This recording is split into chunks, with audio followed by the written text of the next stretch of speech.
Ngayon kay sobrang init naman gud ng panahon kaya mga ligo ta ninyo sa Busay Falls. Kaya kung gusto ninyo mga ni, ang anhina mo magkuyog ta ninyo tanan diri ba. Ayaw na mo pag duwa-duwa ba. So for today's video, share ko lang sa inyo mga ligo na pud mi karon sa Busay kay perting inita man pud gud karon. Mong kamamata lang pud nako karon bisan alas 10 na kay nan lampa mi kagabi ambot ang kabalo mo anang lampa ba. Kanang manguwa pasayam ba. Basta mao na to.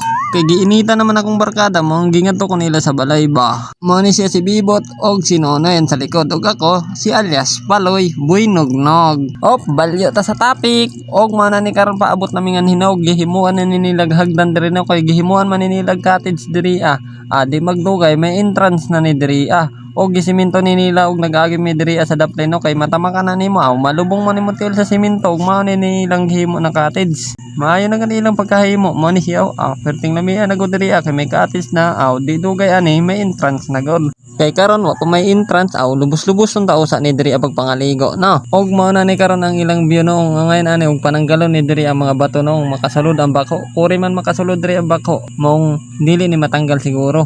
Ngayon na tanggalon ba na ug wa na mi diri magduwa-duwa diri nagrulan ta usa pagkataod-taod na nanggilayat na mga buang. Og nagkita diri akong kauban bayan daw ko na may bato naglusad siya dito siya naglayat sa ubos na talawan pud ang buang maigo og bato ba. Mao nang naglayat na diri siya sa ubos ba pagkita ninyo mabawra na pero perting lawuma ana og gisabiyaan ko niya diri kay sige lang daw kong video diri kay ingko saya i-push ko man og wa na nagdugay-dugay akong kauban diri naglayat na buang og nagpangadto sila pangadto sa daplin kaayo og nagsunod pud ni akong kauban diri na si Bibot ba. Og di pud ko makita ninyo na naligo ko diri kay ako man taga video ba og wa gud magdugay may nangabot na gud og mga tawo ba. Og daghang salamat sa nag-like og nag-share aning video samot na sa nag-comment. Maraming salamat. Yun lang po.